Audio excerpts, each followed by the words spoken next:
Right, you should be live. Live. Hello and welcome to Beecraft Live. As most of you probably know, my name's Rodri. I'm the South Wales representative for Beecraft, and I'm your host on these regular monthly events. We're joined by our usual panel tonight. We've got Wendy Dale, Stephen Fleming, and I think Richard will be joining us as well. And we also have two special guests. We're joined by our usual panel. A bit of feedback then. We're joined by two special guests on the subject of our topic, which is plants for bees. And they are Bridget Beattie, and she's a regular contributor to Beecraft. And we've got Lucy Witter from the National Botanic Gardens of Wales, who's doing a PhD. So would you both like to give a little introduction, say who you are and what you do? This is Richard. Sorry, I'm just going to take this. Over to you, Bridget. Do you want to go first? Go on. Okay, my name's Bridget Beattie. I used to belong to Lancashire North West Beekeepers Association until I moved here to France 13 years ago. I teach beekeeping here, and we have a small association, mainly English-speaking people who can't cope with the French schools of apiculture.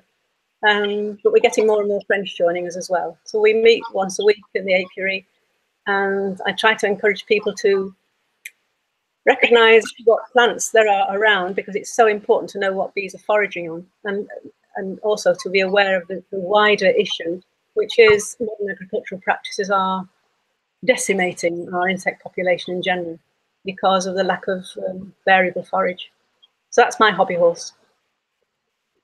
Most of you probably recognise Bridget's name because she writes a monthly article on plants for bees in Beecraft. And yourself, Lucy, do you want to give a little introduction? Yeah, so my name's Lucy Witter, and I'm a PhD researcher based at the National Botanic Gardens of Wales and registered with Aberystwyth University. My PhD is developing and testing seed mixes for pollinators in amenity areas, and I'm using sort of observational and molecular techniques to develop the seed mixes. Lovely. That's quite interesting, actually. You say amenity areas. One of the questions relates to roadside verges, which I suppose can be classed as amenity areas. Yeah. Well, as most of the people who participate in these events are beekeepers, and beekeepers generally have an interest in environment, gardening, and plants, especially when it comes to what their bees have been foraging on. And that's probably shown by the amount of questions we've had so far. So shall we delve straight in and get started, really? I see Richard's just joined us as well. Hello, can you hear me? Yes, we can hear you. We just can't see you. Well, that's not a bad compromise, if you ask me. Hi. Right. Hello. So let's open it up to questions then. Right. Somebody has asked, I'm looking to plant my garden for bees and pollinators. What would be the top 5 plants I should choose? And are there any particular plants good for a particular season? Anyone like to have a go at that question? Shall I start there? Because this is the same sort of question as how long is a piece of string? It's impossible to pin down to 5 plants because everybody would have their own opinions and everybody has their favourites. Best plants for bees and pollinators. I think the main thing to remember is if you go to a garden centre to buy plants, you will find plants which have been deliberately bred for the garden. And remember that all garden plants originally came from wildflowers. It can prove a problem for pollinators. A double-flowered plant is very often not good for pollinators and not good for bees for several reasons. Possibly the bees can't get to the nectaries because it's a double flower. So for instance, the standard dog rose in the hedgerow, that's fine. But a really big, blousy, flowery, beautiful rose for your garden would not necessarily be very good for your bees. So when choosing plants, try to use ones that are as simple as possible. Have a look at what plants you really like and notice during the season which ones have a lot of interest from insects, because then you can be sure that you're planting something which is going to be good, because the insects wouldn't be attracted to it otherwise. Any particular plant's good for a particular season? Well, that's difficult to answer too, because plants are divided into different families, such as the rose family, such as the cabbage family. And within families, there are individual species which flower at different times from other members of the family. So you'll get a whole range right through. So I'm going to duck out on this one and say it's a very difficult thing to answer. Do a bit of research. Look at some books. I'd like to point out to people a special issue on flower families for forage, published by the BBK, written by Celia Davis, who's a very well-known, not just beekeeper, but botanist and biologist. And that will give people a very good start and a good idea of where to begin with such a big question. I've been picking up my borders in the garden, and I sort of took a bit of your advice there. I went to the garden centre and I was trying to spot the plants which bees and flies were foraging on in order to pick the best ones. So, yeah. Observation. That's it. Yeah. Could I just add as well that I think that there's sort of periods of the season that are there's less sort of flowers for pollinators, so like early and late periods, so they're sort of key when you should be planting to provide resources, particularly bumblebees, the queens are searching for nests sort of March, April time, which is particularly a time when there's not as many resources available. So that's a really key time to have good plants sort of growing in your garden. And a couple sort of plants that are good for bumblebees, which are also sort of good pollinators, are yellow flag iris, ground ivy, and cowslip, which are some really good examples of things that you can put in your garden. Oh. Are they all sort of native plants to the UK then? Or? Yeah, so those ones are native to the UK, but you can probably get them from sort of garden centres as well, or you may have them already in your garden, which is even better sometimes. Because I think when I think of plants for bees, the one that always springs to mind is lavender, and the traditional sort of English lavender, where you see bumblebees and honeybees foraging on it. And I think, is there a particular plant which you associate with bees in particular? Anyone on the panel, really? The main plants that I associate actually are my run of beans at the moment. Oh yes. It's vegetables rather than flowers, I suppose. Nothing left of mine. They've been eaten by black flies. I don't know whether it says something about the poverty of my garden, but I only really see the bees working in it when I think there's a dearth in the countryside around me. Is there anything in that? Go on. Like when there's less resources surrounding environment. Yes, especially at the end of the season. Yeah, I think that's definitely a sort of case, because we are seeing sort of, particularly in agricultural environments, there are fewer sort of wildflower areas for pollinators to use. So our gardens act as sort of islands and really important areas for the pollinators, because there just aren't as many sort of wildflowers available for our pollinators to be using in this sort of wider environment. So I think that's definitely true. Yeah, I think our gardens are beginning to show themselves as being very, very important for wildlife in general, not just insects. Yeah. In this day and age, because modern agricultural practices, they give us a sterile environment in terms of the paucity of plants which are available. Here in France, they do give out packets of seed for farmers to plant around the edges, but the seed mixing, to be perfectly honest, doesn't seem to be very good. Would certainly know about this. All I see are 1 or 2 different species which are flourishing, and that's not enough. And especially for bees, they need 10 to 20 different sorts of pollen to produce the proteins that they need to stay healthy. So the more diversity we have in our gardens, the better it is for all our pollinators, and especially for bees. Yeah, definitely. That sort of ties into another question we've been asked. Somebody said, we often hear on the news and social media that roadside verges are good places for pollinators and bees to forage. and they've asked what type of plants typically grow in or on verges. And they've also said my local council often cuts everything down. I know that's the case locally by me. Yeah. Unfortunately, they tend to do that when the birds are nesting as well around here, which is mad. Yeah. Are there any typical plants that thrive in sort of roadside verge conditions? Like your sort of traditional wildflower type plant? Or? Yeah, so I would say that, I mean, it sort of tends to be red clover, self-heal, cow parsley is a really good one for our hoverfly pollinators. Also oxeye daisy.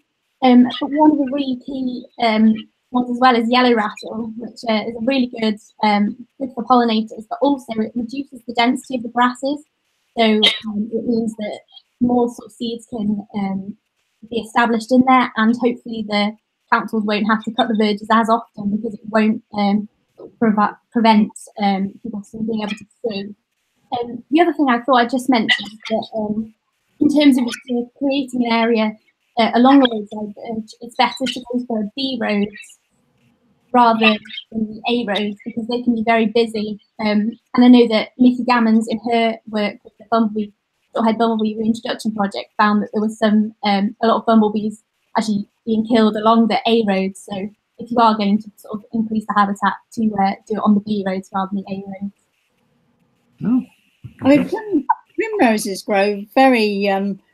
They're very prolific. There's and obviously bluebells coming on later, and pink campions. I mean, are those good ones for bees? Yeah, I think primroses provide a good early resource for pollinators, I would say. Bridget, do you have anything? How do you find this in France, Bridget? Because it's good to compare the two countries, really. Are they? Yeah, we've got a richer diversity of wildflowers in my area, certainly. And from observation, it's the dandelion family, if you like, the hawkweeds especially, bristly oxtongue. They are very often found with solitary bees on them. So, and lots of different species of solitary bees use them. And they're very common, particularly in my area. And all of the other things as well, of course. If there's a wildflower around, it'll be on the verge. So we're very lucky here. One thing that we do have a lot of are deciduous orchids. But unfortunately, the council usually come and mow them down just at the time when they're beginning to set seeds. So, but they seem to go on from year to year anyway. This year we've had the bee orchids and lizard orchids, pyramid orchids. It's been a very, very good year. It seems to vary from year to year depending on what the conditions have been the year before. I think dandelions are one of my favourite sources of forage. We've got an ample supply around here, and they tend to get nice honey as well. So. Me too. Here's a bit of a joke actually on some of the French farmers. I hope if there's one listening in that they'll take heed. They very often leave a lot of dandelions in flower in the fruit orchards because this is a very big plum growing area. In the mistaken belief that it will bring the bees in to pollinate the flowers of the plums, but of course what they do is go down and forage on the dandelions and they ignore the plums altogether. I think you're lucky to see dandelions because in my part of the world, we've got large fields and you don't see a dandelion in them at all. They're just completely green. The best place for dandelions is along the side of the road around here, but usually when they're at their best is when the council comes and cuts them all down. Yes. Sounds like we need to get into all the councils and change their ways, doesn't it? Bit of a reoccurring theme going on here, isn't there? Well, I think things must have improved because when we left Lancashire, very often you would see that they were glyphosating the road verges to get the vegetation down in the interest of road safety. At least I haven't seen that happening when I've been back home. I hope it's not common. Might seem a bit of a silly question. This is something that I just thought of. Is a dandelion classed as a wildflower then? Would that be? I'm not a botanist. So. Well, it depends on what you mean by wildflower. Lucy. Right. Yeah, I suppose it is a native plant. Isn't it? So, Yeah, it's definitely a native plant, and there's some really sort of rare ones as well. I know at the Botanic Gardens we're working on projects to conserve the Welsh native hawkweeds that are quite rare. So definitely a wildflower and a very important one at that as well. Yeah, it's a shame they're considered to be a weed in our gardens, though, aren't they? So sad. Every time people say, "Oh, it's a weed," I say, "No, leave it." Yes. Well, the leaves are quite tasty, in fact, especially the young ones. If you could encourage people to use them in salads more, maybe they wouldn't treat them so much as a weed. Yeah. Same as Japanese knotweed. I read that it's got a similar taste to rhubarb, doesn't it? The young shoot. Oh, I didn't know that. I didn't. Right, we've got another question, and Bridget touched on it earlier. They've asked, generally speaking, what type of plants do bees pollinators forage on? What type of plant is best for nectar pollen production? So assume this means the sort of the structure of the plant, a bit like you touched on earlier. Can you expand on that, Bridget? Well, the main thing is to have plants which are single flowered and not go for the double flowered flowers, which have the double flowered plants which have been developed by the growers as garden ornamentals, because they're not as good for bees and pollinators in general as the single flowered ones are, which are the most natural ones. And insects and plants have evolved together. So insects are dependent on the natural world, and the normal wildflowers are the natural flowers. So it isn't always the case, but usually if you go for the single flowered plants, you're going to be doing the bees some good. So would that be something like a flower with a very open structure? Like yes. Like a daisy? Yes. So that the nectar is produced from glands at various different parts of the flower, and the bees have to have access to it. So when plants have been line bred, not necessarily producing bigger and more showy flowers, but sometimes just in the line breeding, the structure of the flower changes, and then it isn't very easy for the bees to access the nectaries, and nor to get to the pollinia either. Not too deep in the flower. Perhaps the other thing to add is sort of how different pollinators have different lengths of tongue. So some of our bumblebees have really long tongues, so they need flowers with sort of a longer corolla, like Viper's bugloss, so they can sort of get in. But then at the same time, our sort of solitary bees and hoverflies need sort of open, flat flowers because they can't get access to the nectar for the sort of deeper corolla flowers. So the daisies and mavies and dandelions are really important for them. Is it right that, talking about Wendy's runner beans, is it right that certain bees, I'm not sure if honeybees do, in order to access the nectar or the pollen, they sort of nibble a hole into the structure of the flower? Is that right? Yep. Sorry, go on, Bridget. No, the bumblebees will do that, and then it leaves a hole for the shorter tongued honeybees to be able to bypass the flower itself and take the nectar direct, so they're not pollinating the plant at all, but they're stealing the nectar. Is that right? Yes, yeah, that's it. The other really cool thing that bumblebees do is buzz pollination. For our tomatoes, they have to vibrate the anthers of the flower to be able to release the pollen, and they make a really sort of high pitched sound. So they're really important for our tomato pollination. You've touched on a subject that I've always been curious about, because I've heard this about bumblebees with field beans going in at the base, creating the hole which honeybees then utilize. The issue I have with that is that as soon as my bees can access the field beans, why are the combs absolutely cluttered, the super combs absolutely cluttered with pollen?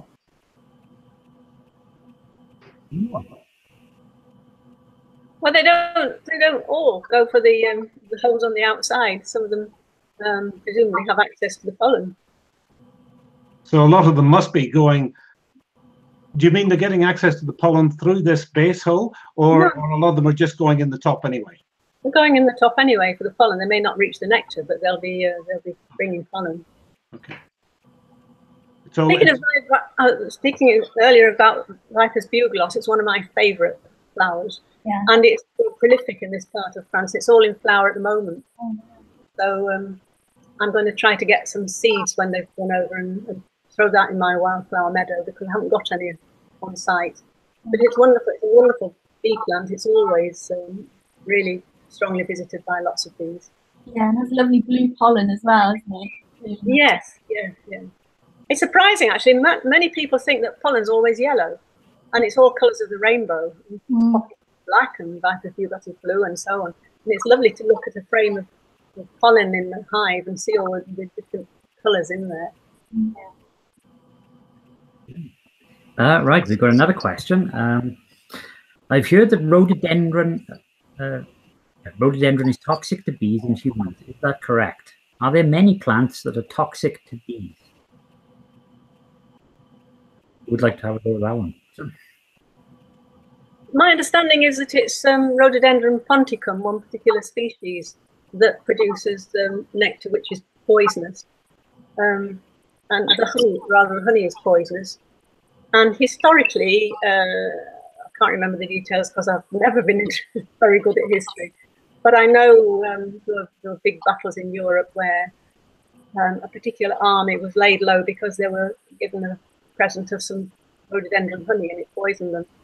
I have seen jars labelled rhododendron honey here in France, and I just assume that it's not Rhododendron ponticum. It must be one of the other species.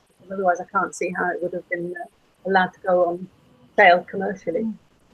There are other toxic plants. I know I'm going to have a senior moment here because I can't remember the names of them. I'm going to hand over to Lucy while I think about it. This is sort of an area I'm not as sure about, but I know foxglove and ragwort are also sort of poison. Ragwort.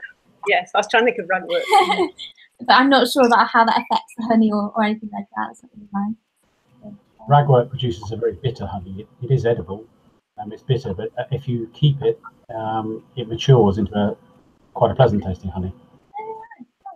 Going back to the rhododendron honey from the Rhododendron ponticum, it is actually harvested and sold in Turkey, knowing that it is hallucinogenic. So people do buy it as a drink. Really? And it's called mad honey there, I think, in the local language. And if I can do a promo for Beecraft on Facebook and Twitter, I'll put up a link in the morning. I've got a lovely link that tells the story about the Roman army being severely debilitated because the Turks managed to feed them this mad honey. Ah, that was it. I knew there was a story there somewhere. Thank you. Excellent. We should watch out for that tomorrow, Stephen. Right, well, moving swiftly on then from mad honey. What types of wildflower should I plant in my garden? And what should I look for in a wildflower mix? Now, this is probably a good one for Lucy, actually. Indeed. I'll give a brief introduction about my research. At the moment, I'm looking at commercially available seed mixes to find out which sort of plants within the seed mixes provide resources for pollinators throughout the season. So because we've got over 250 different species of bees and 250 different species of wholeflies, it's really important to cater for all their needs. So as we were talking about earlier, having sort of different shaped flowers, so having a variety within the seed mix is really important. So your daisies and also the equins as well, and just a good sort of variety. Does anyone want to ask?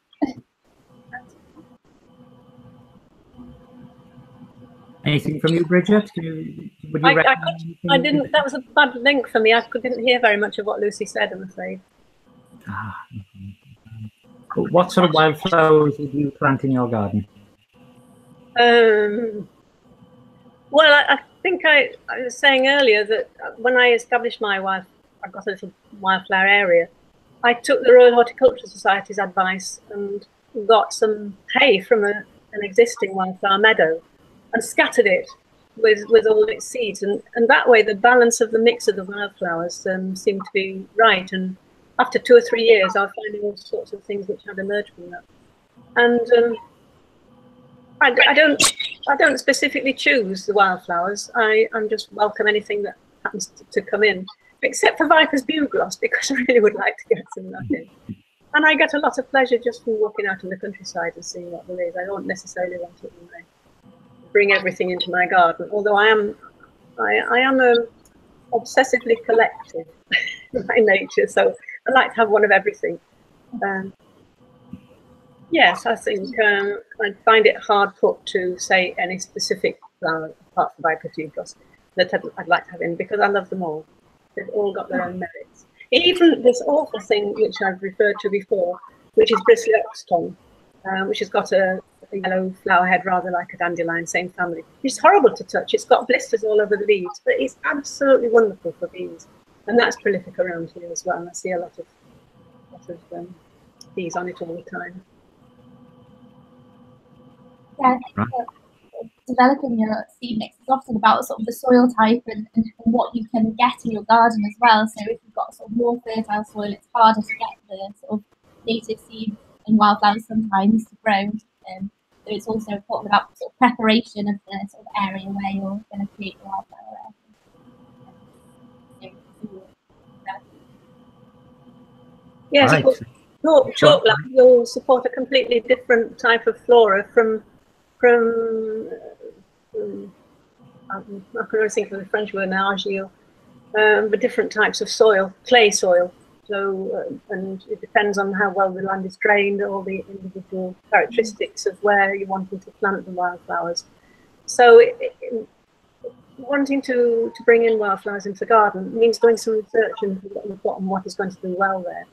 Trial and error works, but it wastes a lot as well. So, you'll be more successful, I think, if people find out what conditions they've got and have a look at what plants are suitable for those conditions. Some like shade, some like full sun, some will tolerate all ranges of conditions, and some are very specific in their needs. So it's impossible to generalize it. It needs some research. Quite complicated little things, plants, really, aren't they? Yes, bless them. Right, we've got quite an interesting question now. Somebody's asked, the weather we used to think of as freakish now seems to be the norm. I think that's a reference to climate change. What impact is this having on our tried and trusted planting calendar? Should we be looking for plants that can withstand lots of snow, blazing sun, and tons of rain? Who'd like to go with that one? Well, it depends on what's going to happen, and we just don't know. Is this just a blip in terms of climate change, or is it a trend? It's too early to say, really. We're certainly experiencing higher temperatures, possibly tomorrow. I heard on the news today it's going to be the highest ever recorded temperature in the UK. It's going up to 39, maybe. But is that going to happen again for another 30 or 40 years? I think it's impossible to say. Sorry. I suppose it's the unpredictability, isn't it, as you said? So, do we start changing planting regimes and calendars and then realise that perhaps climate change is not advancing as quick as we thought, or is this a natural variability? Yeah, I'm afraid in my garden, it's survival of the fittest, really. If something doesn't survive where I've planted it, then I might, if I really like it, I might try it somewhere else. And if it fails there as well, then I give up on it and I get something else. And the things that really do well in my garden are the ones that have found the right conditions for themselves. I also grow exotic orchids in my greenhouse because I've lived overseas a lot and it's another passion. And the ones that survive in my conditions in my greenhouse are the ones which I grow, because the others eventually turn their toes up. So I suspect that's what's going to happen in reply to this question. We'll just have to wait and see, and it'll be trial and error. I suppose plant a range of plants, so probability is some will survive. Yeah, of course, there's some sort of research looking at the use of sort of more non-native plants, which obviously we're doing in our gardens anyway, but they're tolerant to sort of so like California poppy and Phacelias who are used to that sort of hotter climate. So if we are going to get sort of warmer temperatures, and sort of planting are more suited to those climates as well. But I think there's always potential between native and non-native planting bases as well.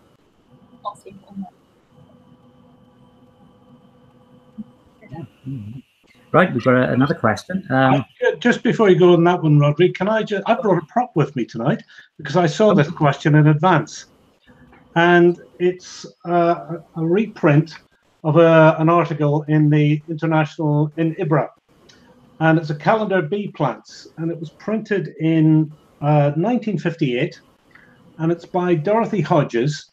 And she recorded the average plants when they came into flower and went over from 1947 until 1952.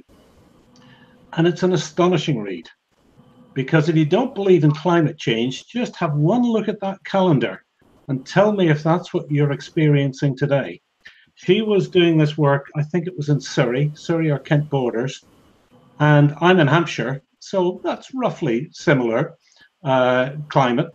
And it is astonishing how much earlier the plants come into flower in 2018 as opposed to 1947 through to 1952. She did it over several years, so it wasn't just a one-off year.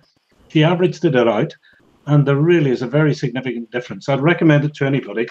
It's called A Calendar of Bee Plants by Dorothy Hodges, and you might be able to find it as a reprint through IBRA. It's just a few pages long, but the calendar itself it makes fascinating reading. Is that another prop behind you as well? Is that an observation hive? Sorry, I just noticed. No. Yes, that's right. I'm waiting for them to pose a question. Dorothy Hodges did some absolutely wonderful work, of course, and there's that beautiful book where she produced all the different colours of the pollen loads of the honeybee. Exactly, yes. This is it. Just to get, I have to say, I have to speak to get myself on screen to show this book. This is a lovely book. I picked this up for a ridiculous 20 quid a few years ago from Carl Schauler when he ran his bookshop in Hay-on-Wye. I don't think he'd get it for that sort of money today. Indeed. Is that the one with the original hand-painted colours? It is. Yeah, well, you're looking at £300 or £400 at least for that now. Right. And now I know where it is. You're not coming here again, Richard. Yeah, I take your point about how the timing of flowers coming out has changed a lot over the last 50, 60, 70 years. But the point I was trying to make was that in geological time, we don't know if this is going to be a gentle warming, whether it's man-made and it's going to subside again, or whether we really are messing the planet up as the population of the planet explodes. In my opinion, we are responsible for it, but we don't actually know yet. The evidence isn't all in, and it's like a volcano erupting. It might erupt regularly, but that regularly means every 400 years. Are we seeing changes which would have happened anyway? So it is difficult to say. But I shall certainly look for that. If IBRA have got one, I shall get it because I'm a great admirer of Dorothy Hodges. Right, we've had another question come in from Ricky, and Ricky has asked us, do bees forage on flowers near their hive? He's noticed they fly over his bee-friendly flowers and they keep going. Well, it will depend on which flowers the scouts have found, which are producing the best quality nectar, I guess. If there's a field of worsted grape nearby that's yielding heavily, then they'll ignore everything else and go on to that.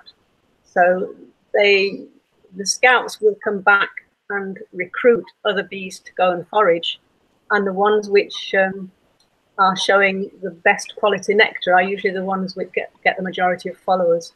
So I would imagine it's something to do with that. If there's anything else available, they'll presumably will forage on the bee-friendly flowers nearby. But they've got a very big area to go to, and a mile and a half in diameter around the hive is an awful lot of land, and they will find the best available until that's finished. Sorry, Wendy. No, that's fine. I was just going to say that I don't think we truly realise the amount of nectar that the bees at even one hive needs, and therefore they're going to the scouts are going to go and find something that is going to produce the sort of level of nectar that the colony requires, rather than what's necessarily close at hand. Yes, that's true. And sort of anecdotally, the house that I lived in the UK before we came here had a field of dandelions opposite on the other side of the road, and behind me there was always a field of oilseed rape in flower at the same time. But I watched what was happening in my colonies, and it was always a dandelion that was coming in, because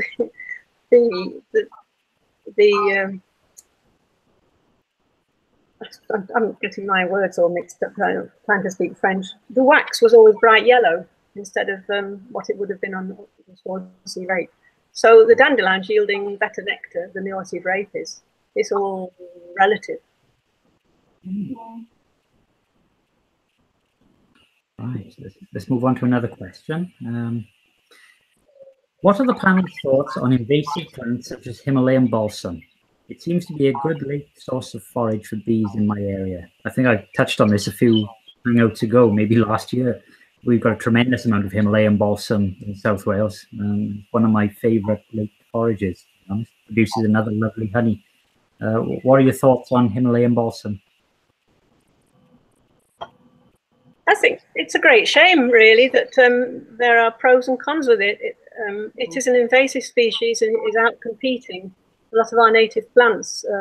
When it establishes itself, it's got a genetic advantage because it scatters the seeds explosively, so it spreads very quickly.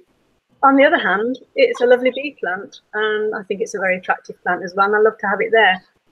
But it really shouldn't be there. It is an invasive species, and I'm really sorry to have to say that, because I'd like my bees to carry on working it, but I think we should try to get rid of it. That's a personal opinion. I don't know, is rhododendron an invasive species as well? Yes, it is. Indeed it is.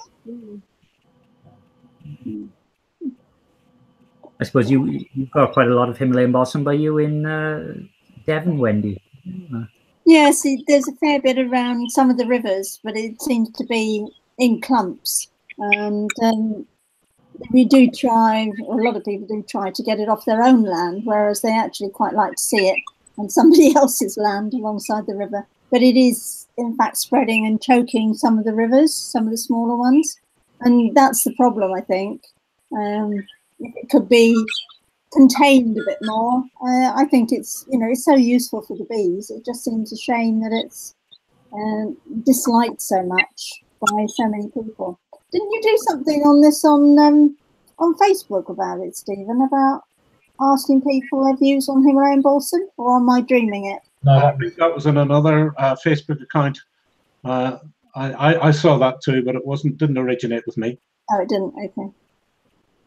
We did ask the readers their opinions a few months ago, because I'm writing an article about it and visiting South Wales next week, in fact, to go to a wildlife reserve where they have volunteers coming in to bash the balsam down before it sets seed, which a lot of the local beekeepers are sad about, but many of them see the reason. I think the problem with balsam is when it is on riverbanks, because it crowds out any other plant. And then when the balsam dies back in the winter, there aren't any other plants with roots to hold the banks together, so you get a lot more erosion. So it's not so much, it's basically on the side of faster running rivers that it causes the biggest problems. The Facebook issue that we did deal with was false acacia, and that got some very interesting comments from across Europe.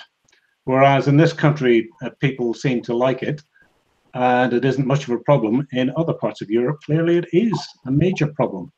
Very invasive species.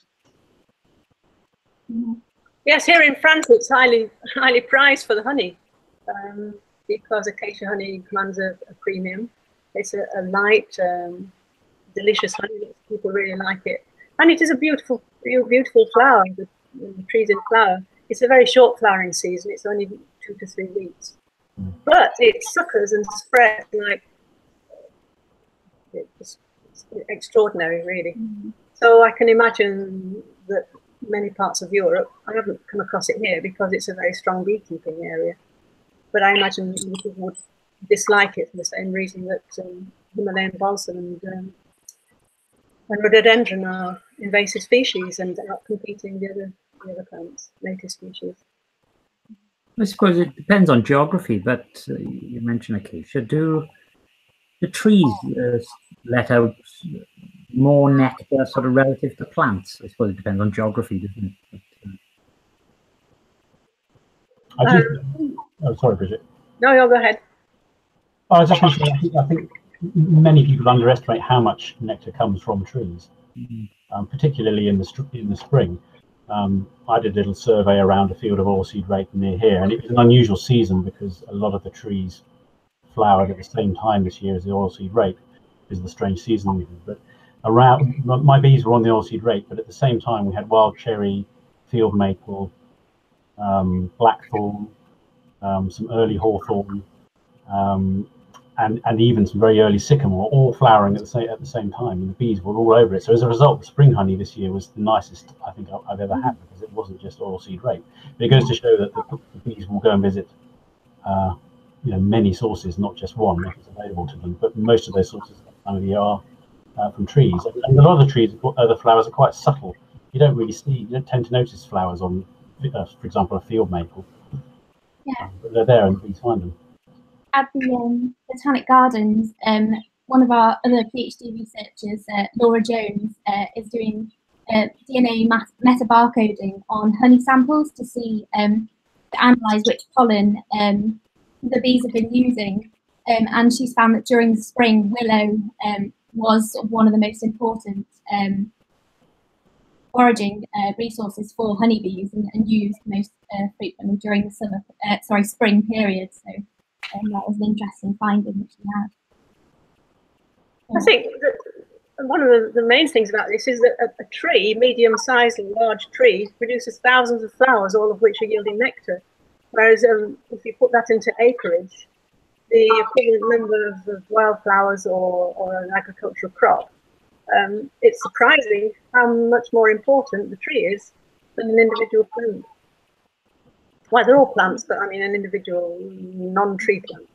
Yeah. One thing I would say, I don't know if this is true, but I suspect that trees are a bit more fickle than wildflowers or other flowers. So in some years, a lot of the trees don't produce anything at all by way of nectar, and other years there seems to be a lot. And so, for example, in my area, hawthorn flowers beautifully every year, but it only seems to produce nectar very infrequently, I think probably every 5 years. And I've noticed most years there are one or two types of trees, like the ones I mentioned before, like the sycamore or the hawthorn. They just don't visit them. And I don't know if that's because there are other things flowering or because they are not producing nectar. Whereas, for example, other flowers like blackberry seem to be much more consistent. When they're flowering, the bees always seem to visit.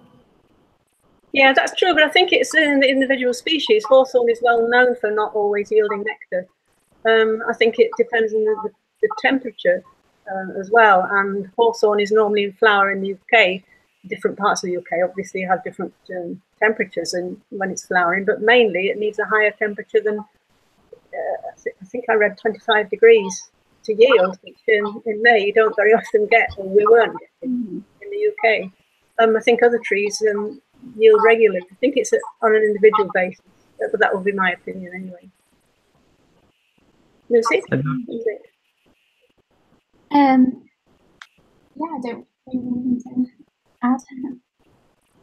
I think I've noticed in South Wales with the long period of dry weather we've had, all the flowers are like crisps at the moment. They've completely dried up. It seems to be that trees that are still looking green and quite sort of healthy.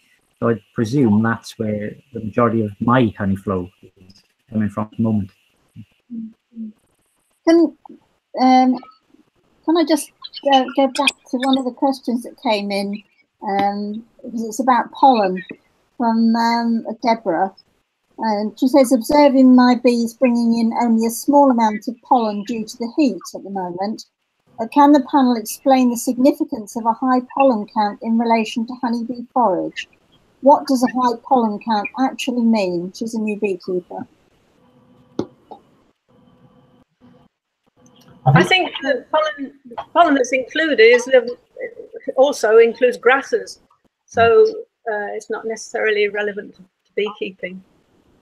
Sorry, you were going to say something. Right. Well, I think pollen counts, yeah, it's the count of the amount of pollen that's likely to be in the air, and as you said, it can come from grasses, and it can come from many hundreds of miles away. We get a lot of pollen coming over in the UK from Scandinavia, like the birch pollen, for example. So a pollen count is just something that I don't know if it's the Met Office, but they tell us, don't they, on the weather. It's just how much pollen is in the air, but I don't think it's any reflection of the amount of pollen that might be in the flowers your bees are visiting. No, agreed.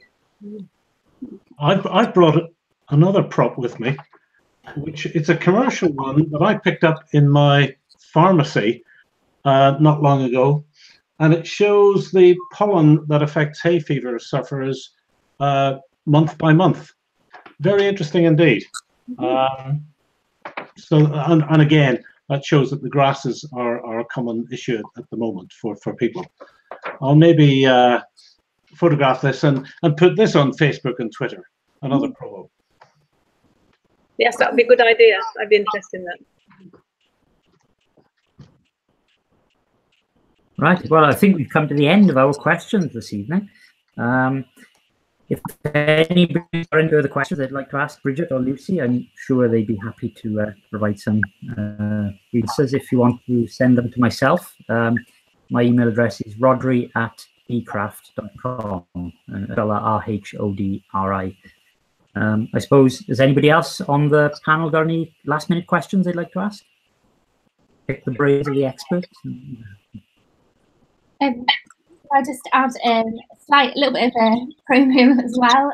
So this weekend at the Botanic Gardens, we've got our Pollinator Festival.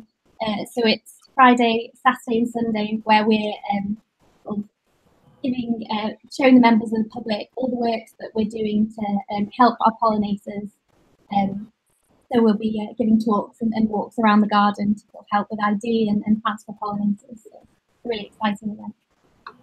Is that this coming Friday, Saturday, Sunday? Yeah, that's this weekend at the Botanic Gardens, yes.